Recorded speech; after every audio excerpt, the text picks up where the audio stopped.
নিজের ইচ্ছেতেই সপ্তাহে একটা দিন ভাত খাই, তাই যেদিনকে ভাত খাই সেদিনকে চেষ্টা করি ভাতের সাথে নিজের পছন্দের একটা পদ খেতে। অনেকগুলো পছন্দের মধ্যে এই পোস্ত হচ্ছে আমার অন্যতম পছন্দের একটা খাবার। আমার মতন কারা কারা পোস্ত খেতে ভালোবাসেন কমেন্টে জানাবেন তো। একটা টিফিন কৌটোর মধ্যে কিছুটা পোস্ত বাটার সময় কিন্তু সামান্য নুন আর একটা কাঁচা লঙ্কা দিয়েছিলাম।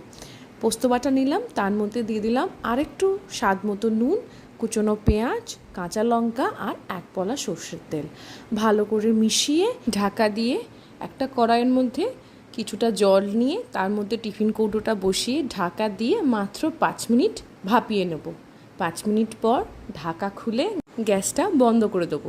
তারপর একটু ঠান্ডা হয়ে এলে কৌটোর ঢাকাটা খুলে নেব। দেখুন তৈরি হয়ে গেছে পোস্ত ভাপা, একদম অন্যরকম খেতে। এবার গরম গরম ভাত, তার সাথে মুসুর ডালের ভর্তা আর পোস্ত ভাপা, পুরো অমৃত।